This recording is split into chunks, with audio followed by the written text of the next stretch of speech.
열왕기하 18장 1절부터 8절까지 구약성경 제가 가진 성경으로 592페이지 정도 됩니다.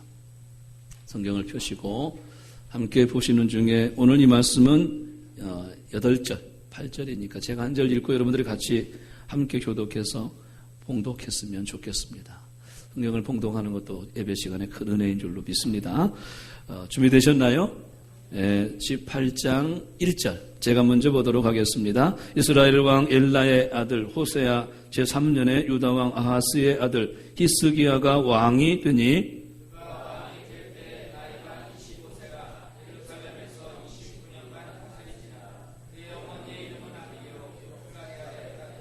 히스기야가 그의 조상 다윗의 모든 행위와 같이 여호와께서 보시기에 정직하게 행하여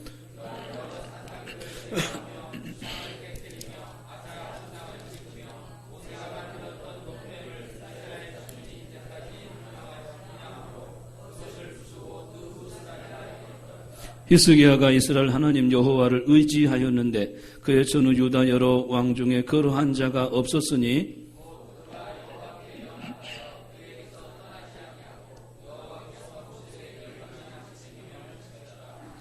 여호와께서 그와 함께 하심에 그가 어디로 가든지 형통하였더라. 저가 아수르 왕을 배반하고 섬기지 아니하였고 그 사방에 이르고 망대에서부터 견고한 성까지 이르렀더라. 아멘. 오랜만에 아름다운 겨울, 맑은 청명한 겨울 날씨가 된 것 같습니다. 여러분 주의 이름으로 축복하고 사랑하고 우리 함께 또 같이 손을 잡고 축복함으로 말씀을 듣는데 준비된 마음 가졌으면 좋겠습니다. 남을 축복하는 마음은 하나님이 주신 아름다운 마음인 줄로 믿습니다. 진심으로 옆에 분에게 사랑합니다, 주의 이름으로 축복합니다 하고 축복을 건네주시기를 바랍니다.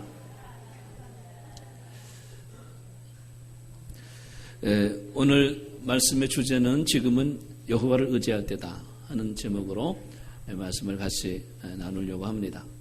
오늘 같이 읽었던 이 본문의 말씀은 히스기야 왕에 대한 기사입니다. 히스기야가 어떻게 살았는지 그리고 그 삶의 결론은 어떻게 지어졌는지 그런 내용을 말씀하고 있습니다. 모든 사람은요 하나님과 관계 속에서 그 인생이 정해진다고 할 수가 있겠습니다. 때로는 하나님 절대적인 주권으로 우리 인생을 예비하시기도 하시고 때로는 우리의 자유적인 행위를 가지고 결과에 따라서 심판도 하시고 상도 주시고 인생의 결말을 만들어 가시는 하나님의 손안에 있는 인생이다. 그렇게 볼 수가 있습니다. 선하게 살면 선한 결과가 오게 되고요. 충성되게 살면 충성된 결과로 상을 주시게 되고요. 죄를 범하고 악하게 살면 그 결과로 하나님의 심판이 임하게 되고요. 그래서 우리 인생은 누구든지 저나 여러분들이나 하나님과 관계 속에 있다. 그럴 수가 있겠습니다. 오늘 히스기야의 삶의 결론을 보니까 7절에 히스기야가 하나님이 히스기야와 함께 해주셨다. 그리고 그가 어디로 가든지 형통하였다. 그 히스기야의 결론을 하나님이 함께 해주시는 인생. 그리고 그가 무엇을 하든지 어디로 가든지 형통하게 하시는 인생의 결론을 맺게 하셨다. 하고 히스기야에 대한 내용의 인생의 결론을 그렇게 맺고 있는 것을 보게 됩니다. 오늘 히스기야가 어떤 삶을 살았기에 하나님은 그와 함께 해주셨는지 그리고 그를 형통하게 하셨는지 제가 찾아보니까 히스기야에게 중요한 두 가지의 삶이 있었음을 제가 말씀을 통해서 볼 수가 있었습니다. 한 가지는 우상을 버리는 일이었고요. 또 한 가지는 여호와를 의지하는 일이었다. 오늘 말씀에 두 가지를 말씀하고 계십니다. 히스기야는 25살에 왕이 되었습니다. 상당히 어린 나이에 왕이 되었다고 할 수 있겠죠.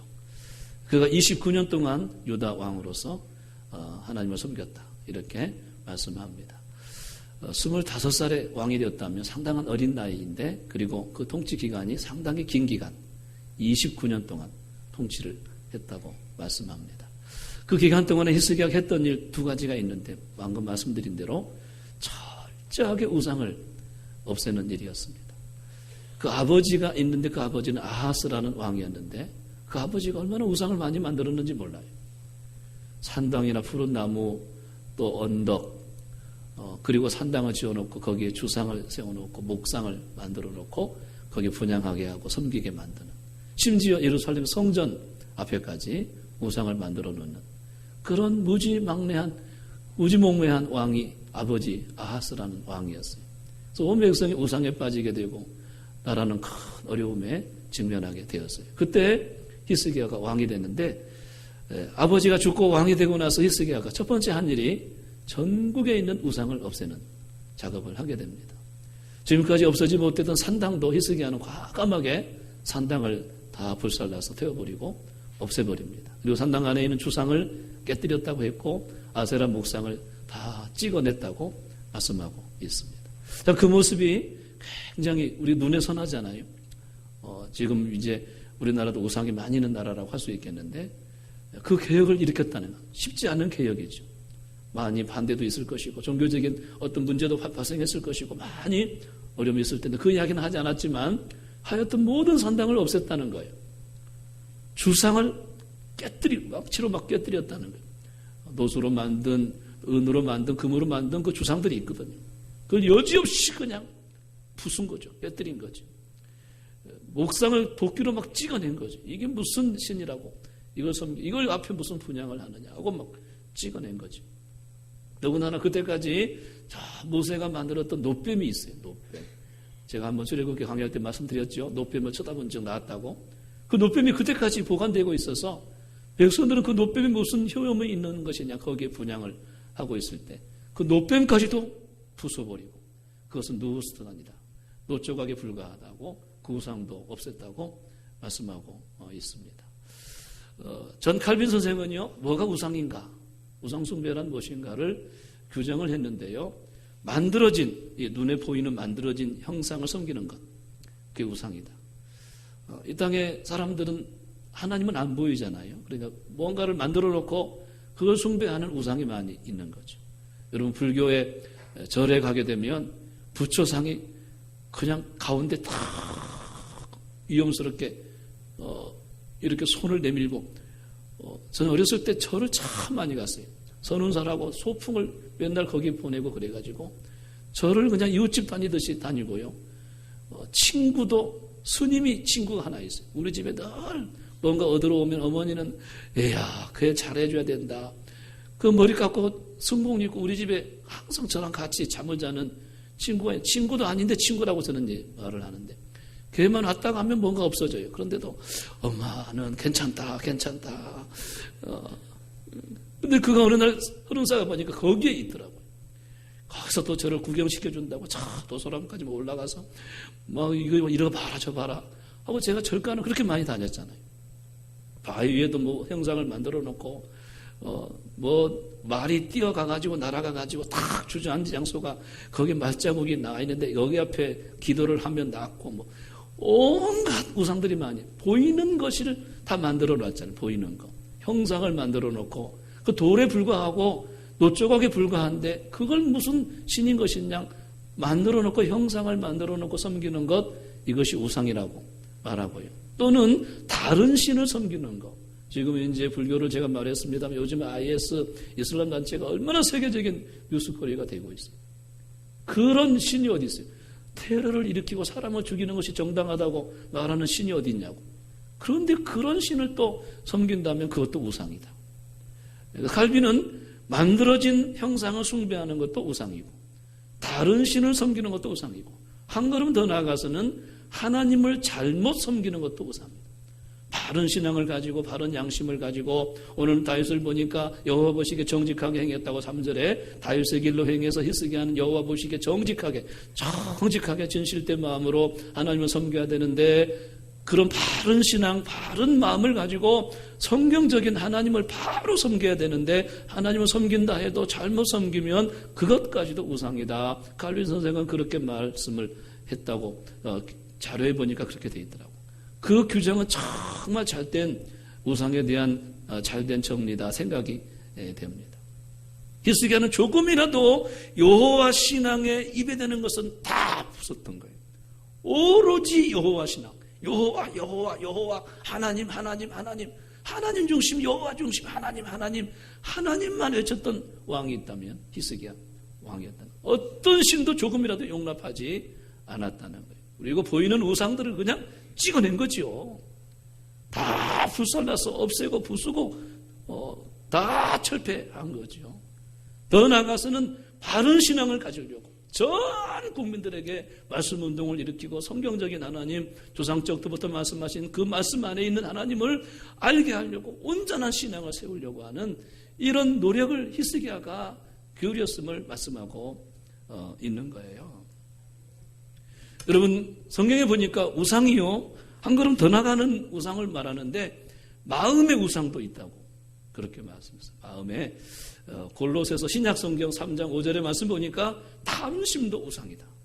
우리 마음의 욕심, 탐욕, 재물 때문에 많이 가지고자 하는 욕망, 이런 것까지도 하나님 보실 때는 우상숭배다. 말씀을 하셨어요. 제가 성경을 보는 중에 깜짝 놀랄 만한 우상에 대한 말씀이 하나 있었는데요. 에스겔서 14장 3절 말씀인데, 인자야, 사람들이 자기 우상을 마음에 두고 있단다. 에스겔에게 하나님이 말씀하셔서 자기 우상을 자기 마음에 두고 있다는 거예요. 보이지 않는 마음속에 있는 우상이죠. 자기 우상을 자기 마음에 두고, 그 다음 말씀을 이어서 말씀하는데 죄악의 걸림돌을 그 앞에 두고 있느니라. 이러니 내가 어찌 그들의 삶 가운데 내가 그냥 용납할 수가 있겠느냐 하고 에스겔서 14장 3절에 말씀하고 있는 것을 보게 돼요. 자기 우상이 자기 마음속에 있고요, 죄악의 걸림돌이 그 앞에 놓여져 있다. 그 죄악의 걸림돌은 자꾸만 넘어지게 하는 거죠. 어떤 사람은 혈기 때문에 넘어지는 사람이 있는데 크고 작은 일 때문에 막 혈기를 내는 거죠. 분노를 나타내고 그것 때문에 자꾸 인생이 넘어지는 거예요. 주변의 사람들도 상처받고 나도 괴롭고 혈기 내고 분노하는 것은 하나님 기뻐하시지 않는 것인데 자꾸만 죄악의 걸림돌이 자기 앞에 있는 거죠. 넘어지고 또 넘어지고. 어떤 사람은 쓸데없는 거짓말을 하는 사람이 있어요. 금방 나타나는데 그 거짓말을 하고 또 넘어지고 진실되지 못하고 정직하지 못하고 또 넘어지는, 습관적으로 거짓말을 하는 거예요. 그래서 넘어지는 이 죄악의 걸림돌이 누구에게든지 있는 거죠. 제가 아는 어떤 목사님은, 아버지가 스님인 목사님, 제 동기인데요, 휘경동에서 목회하고 있는데 그 아버지가 승려예요. 승려. 그 아들은 목사고요. 그 아버지하고 아들하고 이렇게 신앙적인 영적인 전쟁을 벌이고 있는 거예요. 놀랍게도요, 그 아들이 우리와 함께 동기니까 한번 고백을 하는데 자신도 모르는 사이에 막 우상이 마음속에 있게 되고 이상하게 아버지하고 통할 때가 있고 미신적인 어떤 행위를 해가지고 막 굿도 하고 싶고 막 어떤 데는 그런 욕망이 일어난다고 고백을 하더라고요. 한번 이 죄악의 걸림돌이 마음속에 있는 사람은 잘 떠나지가 않는 거죠. 어떤 사람은 담배를 피다가 끊은 사람이 있는데 목사님도 어떤 데로 화가 나면 너무너무 힘들면 한쪽 가서 한 대 피우고 싶은 마음이, 어떤 목사님이 그러더라고. 너무 힘드니까 한 대 피우고 싶은데 나이타가 없네. 막 더듬더듬 그런데 이게 갑자기 죄악의 걸림돌이 나오는 거예요. 지금은 잘 모르지만 숨겨진 자기 마음속에 죄악의 걸림돌이 있는데 하나님 보실 때는 그것까지도 우상이다. 그것까지 마음에 숨겨진 죄악의 걸림돌, 자꾸 나를 넘어지게 하는 습관적인 쓴뿌리 같은 그 죄악의 걸림돌이 있는데 그것까지도 하나님 보실 때는 우상이라고 말씀하세요. 제가 어떤 가정에 신방하니까 아직도 벽에 부적이 붙어 있는 거예요. 부적이.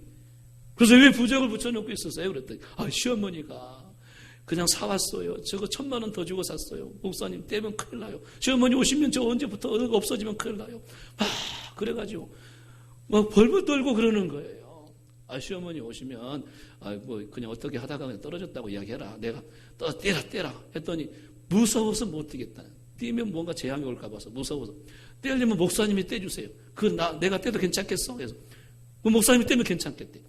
그래서 내가 그냥 떼가지고 쫙 찢어. 보는 앞에서.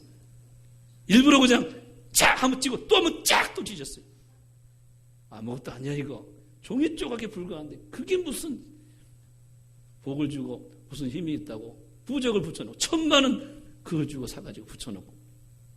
하나님을 섬기려면 하나님 외에 다른 신을 섬겨서는 안 되는 거죠. 이사 갈 때도 어떤 사람 막 손이 없는 날이 뭔지 막 이왕에 좋은 게 아니냐 해가지고 막 그렇게 보는 사람이 또 있거든요. 그러니까 이런 모든 마음의 우상들을 철저하게 없애는 작업을 해야 된다는 거예요. 그랬을 때 하나님 보실 때 바른 신앙, 정직한 신앙, 하나님만 온전히 신뢰하는 신앙을 가졌다고 할 수가 있는 거예요. 히스기야의 신앙이 이런 신앙을 가졌다는 거예요. 그래서 그의 삶 가운데 하나님이 함께 해주셨고, 할렐루야, 어디로 가든지 그의 삶이 형통했다. 7절에 그 결론을 말씀하는데, 오늘 말씀을 찾아보니까 한 가지 특징이 있어요. 철저하게 우상을 없애는, 하나님보다 더 사랑하는 것도 우상이고요, 내 마음속에 보이지 않는 것도 우상인데 그것까지도 철저하게 깨뜨리고, 오늘 예배 나오신 모든 분들이 그랬으면 좋겠어요. 내가 죄 때문에 자꾸 넘어지는 습관적인 쓴뿌리 같은 나를 넘어지게 하는 것들이 있는데 그것까지도 오늘 이 시간에 해결되기를 주의 이름으로 축원합니다. 할렐루야. 마음의 우상이 있어요. 마음의 우상. 하나님보다 더 사랑하는 거, 내 자신을 신뢰하고 내 자신을 너무나 지나치게 긍정하고, 자만심과 탐심과 욕심과 자기 자신만을 위하는 이기적인 생각과, 이 모든 것도 내 마음의 우상이라고 할 수가 있는, 마음의 우상이에요. 마음의 우상. 하나님이 다 아시죠. 그런 것까지 다 없애는 작업을 했을 때 우리 인생에 주님이 함께 하시는 그 인생이 될 줄로 믿습니다. 누가 보더라도 함께 하시는 삶인 것을 보게 될 줄로 믿습니다. 그거 히스기야의 삶의 결론인 것을 오늘 말씀하고 계십니다. 두 번째로는 히스기야의 특징이 있는데, 말씀드린 대로 여호와를 절대 의지했다는 거예요. 오늘 5절에 보니까 히스기야는 여호와를 의지하였는데 전후에, 유다 전후에 그러한 왕이 없었다, 이렇게 말씀하고 있어요. 히스기야가 여호와를 의지했는데, 다른 왕들도 여호와를 의지했는데 히스기야 전 왕이든지 후의 왕이든지 그와 같은 자가 없었다는, 그러니까 이 말씀은 무슨 말씀인가요? 히스기야는 가장 여호와를 의지하는 왕이었다. 다른 사람도 여호와를 의지했는데 그 중에서도 가장 여호와를 의지하는 신앙을 가진 자가 히스기야다 하는 것이에요. 오늘 여기 계신 여러분도 다 여호와를 의지하는 자인 줄로 믿습니다. 그런데 어떤 사람은 크게 의지하고 어떤 사람은 작게 의지하고 그럴 수가 있는 거 아니겠어요? 그런데 그 중에서도 가장 여호와를 의지하는 자가 있었으니 그 사람이 누구냐? 히스기야였다. 그런 표현이에요. 5절 말씀이 그런 표현이에요. 유다 전후에 그러한 자가 없었다는 거예요. 여호와를 의지했는데 히스기야만큼 여호와를 의지하는 자가 또 있었느냐? 히스기야가 여호와를 가장 크게 의지했다는 거예요. 하나님은요, 우리가 하나님을 의지하는 것을 알고 계신다고 말씀했어요. 얼마나 의지하는지, 전적으로 의지하는지, 50%만 의지하는지, 하나님은 우리가 여호와를 의지하는지 알고 계신다고 말씀했어요. 저는 바라기는 여러분들이 하나님을 의지하는 자로 인정받기를 축원합니다. 히스기야가 여호와를 의지했는데요, 그 다음 말씀이 다 중요한 말씀이 나오는데, 곧 그가 여호와와 연합하여 떠나지 아니하고 모세에게 명하신 그 계명을 지켰다. 아하, 여호와를 의지한다는 말은 무슨 말인가? 저는 처음에는 여호와를 의지한다는 말은 늘 기도하고 그를 바라보고 사는 것이라고 생각을 했어요. 저도 그렇게 살았어요. 늘 기도하고 하나님 바라보고 여기까지 왔어요. 하나님 한번 바라보고 여기까지 왔는데 그게 여호와를 의지하는 것은 조금밖에 아니라는 거예요. 진정으로 여호와를 의지한다는 말은 무슨 말인가를 오늘 본문 6절에서 말씀하는데, 여호와와 딱 연합하여 떠나지 않아요. 하나가 되어서 여호와와 내가 하나가 되어서 연합하여 떠나지 아니하고 그에게 주신 계명을 지켜나가는 것이 여호와를 의지하는 것이다. 한 걸음 더 나가서 여호와를 의지한다는 말이 무슨 말인지를 오늘 본문에서 말씀하는 것을 보고, 아하, 저도 여호와를 의지하는 것이 전적인 의지가 아니었구나 하는 것을 깨닫게 되었어요. 늘 기도하니까 저는 하나님 의지하고 있는 줄 알았어요. 그런데 하나님 의지한다는 말은 여호와와 연합한다는, 연합. 예수님이 나는 포도나무 너는 가지니 저가 내 안에 내가 그 안에 있으면 무엇이 내 원하는 대로 구하라. 그리하면 이루리라고 말씀했는데, 포도나무와 가지가 딱 붙어 있는 것처럼 예수님과 내가 딱 붙어 있어서 연합을 누리고 하나됨을 누리고 신비적인 연합과 사랑의 로맨스를 누리는 것이 연합인 것을 말씀하고 있어요. 그리고 그 다음 이어지는 말씀 보니까 내가 아버지의 계명을 지켜서 내가 아버지의 사랑 안에 있는 것처럼 너희가 내 계명을 지키면 너희가 내 사랑 안에 있게 될 것이다. 요한복음 15장 10절에 그 포도나무 비유를 말씀하시면서 아버지의 계명을 지킬 때 아버지 사랑 안에 있는 것처럼 너희가 내 계명을 지키게 되면 너희가 내 사랑 안에 거하게 될 것이다. 아하, 여호와 안에 있다는 것, 연합을 이룬다는 것은 주님의 계명을 지키는 데까지 가는 것이 여호와 연합하는 것이고 하나님을 의지하는 것이라고. 하나님 보실 때 나를 의지하고 있구나. 그 말은 하나님 말씀을 철저하게 한 걸음 한 걸음 지키면서 살아가는 사람을 너는 나를 여호와를 의지하고 있구나. 그것을 보신다고 할 수가 있습니다. 제가 가만히 생각해 보니까요, 신앙생활은 하나님이 나를 사랑하세요. 맞지요? 하나님 여러분들을 사랑하시죠? 아멘이죠? 나도 하나님 사랑하죠? 아멘이죠? 이 사랑의 로맨스를 즐기면서 추억을 남기는 것이 신앙생활이다. 제가 다른 표현을 해가지고 그렇게 말씀드릴 수가 있다고 생각을 해요. 하나님을 누리고 주님 안에서 기뻐하고 할렐루야. 주님의 능력이 얼마나 큰지를 능력을 경험하고 할렐루야. 그것이 사랑의 로맨스예요.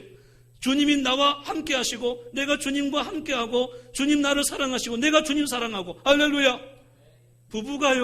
부부는 사랑의 로맨스를 즐기면서 평생을 사는 사람이라고 할 수 있어요. 이 사랑이 식어지면 부부는 더 이상 부부라고 할 수가 없어요. 항상 사랑의 로맨스를 즐기면서 추억을 남기면서 해로를 하고 끝까지 죽을 때까지 부부로서 함께 갔을 때 이 부부는 아름다운 부부라고 하지 않겠어요? 하나님과 나 사이도 마찬가지입니다. 주님과 나 사이도 마찬가지입니다. 주님 나를 사랑하시고 내가 주님 사랑해서 그 사랑 안에서 주님과 아름다운 로맨스의 추억을 만들어내고 그분 안에서 기뻐하고 그분의 능력을 경험하고 그분이 함께 하심을 누리고 그것이 신앙생활인 것을 보게 돼요. 그러므로 우리 성도들은요, 항상 사랑의 로맨스 자리로 가야 되는데 그것이 십자가인 것입니다. 십자가 바라보면 주님이 나를 사랑하시는 것을 알게 되는 것입니다. 그의 피 흘리심은 나를 사랑하심을 부어주시는 은혜라고 말씀하십니다. 항상 십자가의 은혜를 잊지 아니하고 십자가 바라보고 힘들 때에도 십자가 바라보고 즐거울 때도 십자가 바라보고 너무너무 지치고 피곤할 때도 십자가 바라보고 힘을 내고 너무너무 감사하고 기쁠 때도 교만하지 말자 자만하지 말자 십자가 밑에서 겸손하고 주님 바라보자 하는 그런 마음을 가지고 십자가의 은혜 가운데 그 은혜를 잊지 않고 살아가는 것이 사랑의 로맨스라는 거예요. 우리 성도들은 결코 끝까지 잊지 말아야 될 것이 있는데 십자가의 은혜를 잊지 마셔야 돼요. 십자가의 은혜를 잊어버리는 그날은 내가 감사를 모르는 신앙을 가지고 있다고 할 수가 있습니다. 십자가의 은혜를 잊어버리는 그 순간에 나는 내 의의를 자랑하기 위해서 열심을 내고 있는 신앙에 불과하다. 그렇게 말할 수밖에 없다고 생각하셔야 됩니다. 아니면 타성에 젖어서 신앙생활을 하고 있다든지 십자가의 은혜를 잊어버리는 그 순간에 우리는 영적으로 큰 탕자에 불과한 것을 아셔야 됩니다. 저는 그렇게 생각합니다. 이 노목사가 십자가의 은혜를 잊어버리는 그날은 내가 영적으로 타락하는 날이다. 십자가의 은혜를 잊어버리고 제가 목회한다면 그때 나는 영적으로 죽은 자에 불과하다. 주님을 배반한 자에 불과하다. 어떤 일을 해도 그 일은 의미가 없는 주님과 관계가 없는 헌신과 일이 될 것이다. 그러나 십자가의 은혜를 기억하고 작은 일에 충성한다면 주님이 기억하실 줄로 믿습니다. 이 은혜를 기억하고 감사하면서 우리가 로맨스를 즐긴다면 어떤 일이 일어날까요? 항상 그 은혜를 잊지 않는다면 더 큰 은혜가 우리에게 임할 줄로 믿습니다. 우리는 은혜로 사는 자인 것입니다. 아멘이죠? 주님의 은혜로 사는 자인 것입니다. 더 큰 은혜를 받으셔야 됩니다. 그러기 위해서 십자가의 은혜를 잊지 마셔야 됩니다. 그 은혜에 항상 감사하셔야 됩니다. 영원토록 십자가 은혜를 잊지 않으면 어떤 일이 일어날까요? 늘 범사에 감사합니다. 주님이 나를 불러주시니 감사합니다. 쓰임받으니 감사합니다. 믿음의 길 가게 하시니 감사합니다. 우리 인생과 함께 하시니 감사합니다. 늘 감사가 나오는 줄로 믿습니다. 십자가 은혜 기억하고 살아간다면 어떤 어려움도 이기게 됩니다. 시험도 이기게 됩니다. 사단이 넘보지 못합니다. 할렐루야. 우리 사랑하는 성도님들 항상 주님과 사랑의 로맨스를 즐기시기 바랍니다. 그것은 십자가의 은혜를 기억하는 것입니다. 할렐루야. 십자가 은혜를 기억하시는 것입니다. 또 하나의 말씀이 있다면 저는 요한복음 21장이라고 생각해요. 베드로가 예수님을 모른다고 몇 번 부인했나요? 3번이나 모른다고 부인했어요. 한 번 모른다고 했으면요 그냥 실수라고 할 수가 있어요. 2번째 했다고 해도 연약해서 그럴 수 있다고 해요. 3번째 모른다고 저주하면서 부인했다. 작정하고 모른다고 부인한 거예요. 베드로가 어찌 보면 육신적인 큰 나쁜 생각이 들어와서 예수님을 모른다고 부인한 큰 죄를 범하고 만 것입니다. 너무나 부끄럽고 죄송해서 베드로는 그 이후로 갈릴리로 고기 잡으러 갔다고 했어요. 주님의 일을 더 이상 할 수가 없었고 자신도 없고 부끄러워서 너무 죄책감에 붙잡혀서 그는 이제 갈릴리 바다에 가서 고기나 잡자. 사명도 버리고 주님 따라가는 거 버리고 그렇게 가고 있었어. 밤새도록 고기를 잡았지만 한 마리도 못 잡고 그 밤도 이제 허탕을 치는 밤이 되었어요. 그때 부활하신 주님이 베드로를 찾아가시는 거예요. 저는 그 장면이요, 주님이 나에게 그렇게 하시겠구나 생각이 들어요. 제가 2016년도 카렌다를 만들었는데요. 이 카렌다 그림이 로뎀나무, 주제가 로뎀나무 주제예요. 매 달마다 로뎀나무가 그려진 달인데, 로뎀나무가 뭡니까? 엘리야가 그 밑에 있을 때 주님이 찾아오셔서 그를 회복시키는 그런 나무가 로뎀나무예요. 우리 주님이 내년에 우리 교회 성도들을 주님 엘리야를 깨워서 회복시킨 것처럼 그런 은혜를 주시기를 원해서 내년 2016년도 카렌다를 그 주제로 달력을 만들어 여러분 성탄절 때 드릴 테니까 기대하십시오. 여러분, 그런데 베드로가 고기를 잡고 한 마리도 못 잡고 있는데 주님이 찾아오셨어요. 베드로를 만나기 위해서 찾아오고, 나에게도 그렇게 하시겠구나. 그 사랑의 로맨스죠. 베드로에게 말씀하십니다. 배 오른편에 그물을 던져라. 맨 처음에 만났을 때는 깊은 데로 가서 그물을 내리라 말씀했는데 이번에 다시 만날 때는 오른편에 그물을 내리라. 베드로가 그물을 내려서 고기를 에워서 건졌더니 그물이 찢어질 정도로 많이 잡혔어요. 세어보니까 153마리가 잡혔어요. 큰 고기. 153마리라고 하니까 얼마 전에 우리 방어 5,000마리 해서 이거 게임도 안 되는 이야기여서 별로 놀라지도 않고 그러는데 밤새도록 고기 잡았는데 한 마리도 못 잡다가 153마리를 잡은 거예요. 배에 가득 싣고 육지에 대고 나와보니까 어느덧 주님이 아침 조반을 만들어 놓고 계시는 거예요. 생선을 구워놓고 아침 조반을 만들어 놓고 베드로에게 하시는 말씀이 와서 조반을 먹어라 말씀하세요.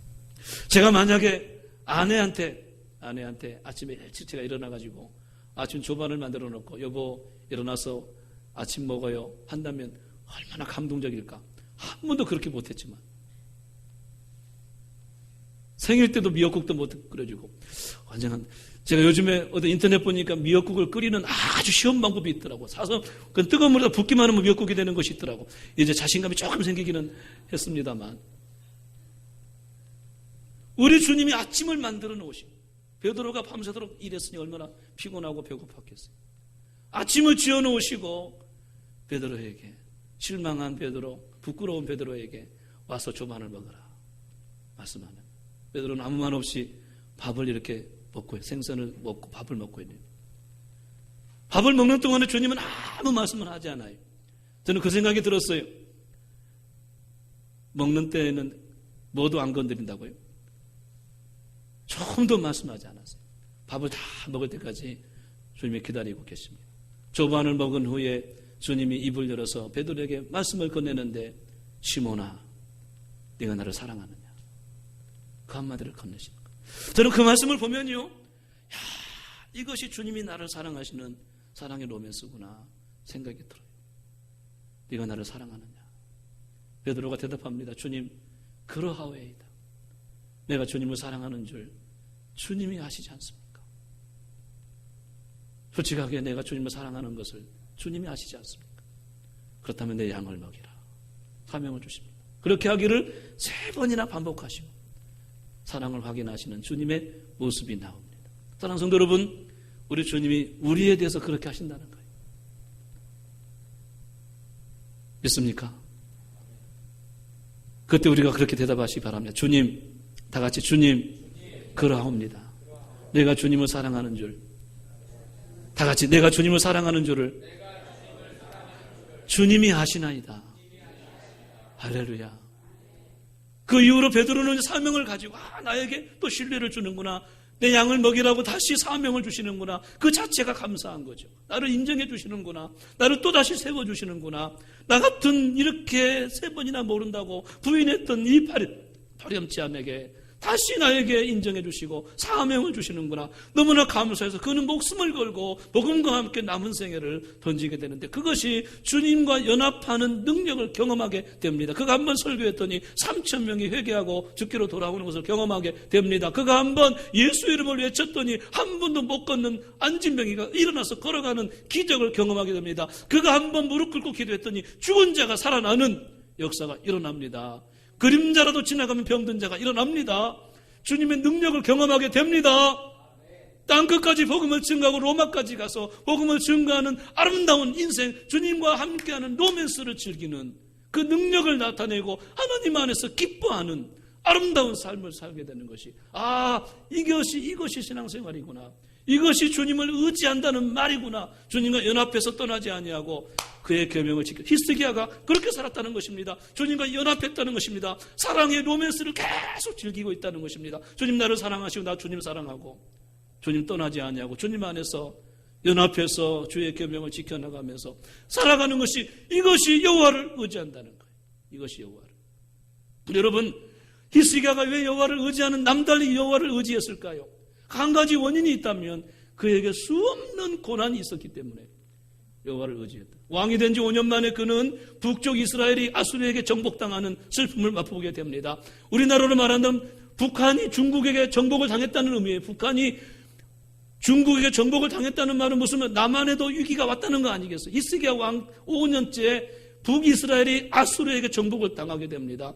그리고 난 8년 이후에 유다에게도, 예루살렘에게도 사네립이 그 아수르의 군대 18만 5천 명을 데리고 예루살렘을 포위하고 완전히 함락을 시키려고 에워쌌습니다. 큰 위기가 왔어요. 지금 예루살렘에 가게 되면요, 히스기야 터널이 있는데, 그때 히스기야가 바위를 뚫어가지고 기온샘에 물을 밖으로 나가지 않게 하고 안으로 물이 돌게 해서 실로암 연못가를 만들었던 그것이 기온샘에서 나오는 히스기야 터널인 것을 보게 됩니다. 왜 그 시에 샘물이 밖으로 나가지 못하게 했느냐? 아수르 군대가 그 물을 마시고 힘을 낼까 봐서 밖으로 물이 빠져나가지 못하도록 안으로 돌려서 기온샘을 만들었다는. 히스기야가 너무너무 위기에 닥쳤기 때문에 큰 나라의 어려움 속에서 하나님을 의지할 수밖에 없었다는. 더 나아가서는 히스기야가 죽을 병에 걸린 거예요. 선지자가 당신은 이제 죽고 살지 못할 것입니다. 죽음을 준비하고 유언을 남기시오. 인생에게 최대 위기는 뭘까요? 죽을 병에 걸린 것입니다. 최고의 위기입니다. 오늘 어떤 권사님이, 김정희 권사님이 일부 예배 기도인데 오늘 못 나오신 거예요. 권사님 어디 아프세요? 전화가 오셨어요. 몸살이 나서 밥을 못 잡수셔. 힘이 없으셔서 새벽 예배도 못 나오시고, 일부 예배 기도신데 제가 목회하는 동안에 이런 일이 없으셨어요. 항상 새벽 예배 지키시고 맡은 바 사명 한 번도 저버린 일이 없으신데 몸이 아프셔서 일부 예배 기도를 못 하시겠다. 제가 눈물이 막 나왔어요. 약해지셨구나. 인생의 최대 얘기는요, 히스기야가 죽을 병에 걸린 거예요. 그때 벽을 향해서 하나님 앞에 기도하고 그 병에서 노인받게 돼요. 여러 가지 어려움이 히스기야에게 왔는데요, 그 어려움이 하나님을 의지하게 만들었다는 거예요. 그래서 고난은 여호와를 의지하게 만들었다, 이렇게 볼 수가 있겠죠. 사도 바울도 많은 고난을 당했는데 고린도후서 1장의 8절과 9절 말씀 보게 되면 사도 바울이 이런 간증을 해요. 내가 아시아에서 당한 환난을 너희가 모르기를 원치 아니하노니 내가 힘에 겹도록 심한 고난을 받았다. 바울 사도가 힘에 겹도록 심한 고난을 받았는데 마치 내가 사형 선고를 받은 줄 알고 이미 내가 사망 선고를 받은 줄 알았다. 이미 바울은 큰 고난 속에 사망 선고를 받았는데 살 소망까지 끊어졌는데 그 다음에 이어지는 말씀이 이것은 나를 의지하지 말고 하나님만 의지하게 하려 하십니다. 그가 나를 건지셨고 이후로도 건지실 것이고 또 이후로도 나를 건지실 줄로 믿는다. 그런 고백이 고린도후서 1장 8절부터 10절까지 나오는 것을 보게 돼요. 바울을 하나님이 얼마나 사랑하시겠어요.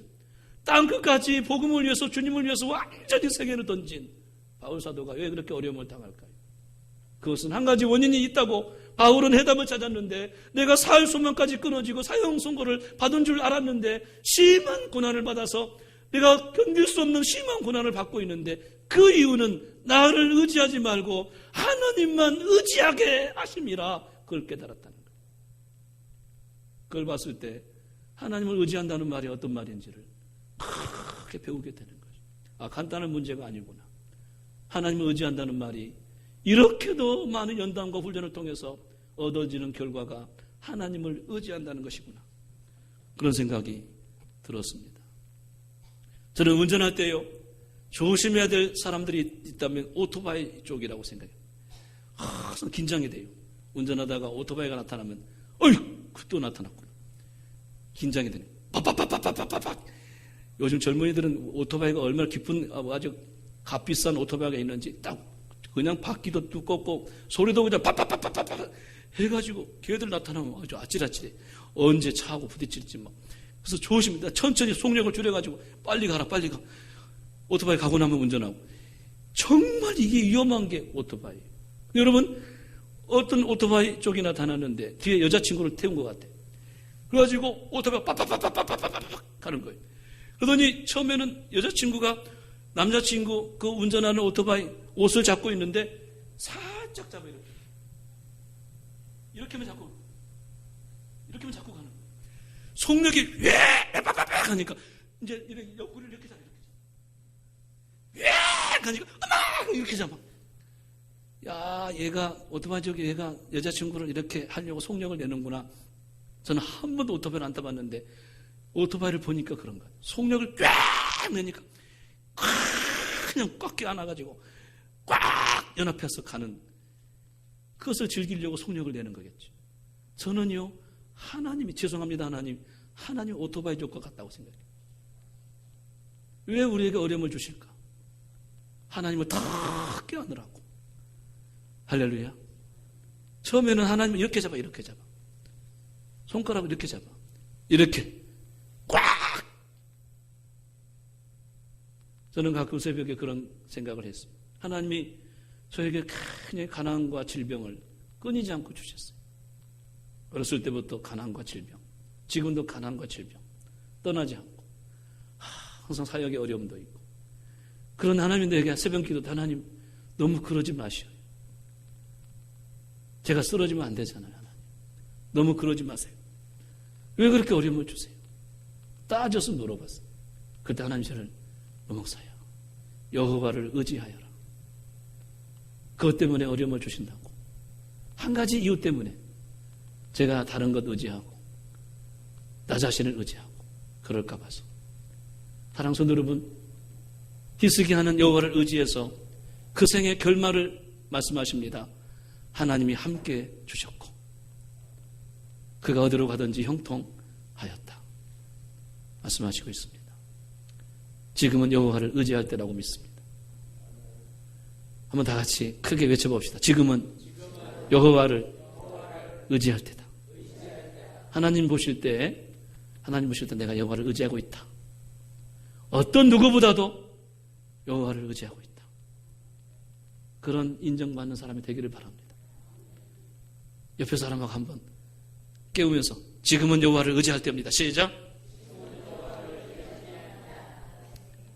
손을 꽉 잡고, 지금은 여호와를 의지할 때입니다. 시작. 하나님 함께 하실 줄로 믿습니다. 어디로 가더니 형통하게 하실 줄로 믿습니다. 아멘. 여호와를 의지할 때입니다. 사랑의 로맨스를 즐기십시오. 연합을 누리십시오. 그와 함께 추억을 남기십시오. 능력의 역사가 있을 줄로 믿습니다. 다 같이 기도하겠습니다. 사랑하시는 아버지 하나님, 오늘 여호와를 의지할 때입니다.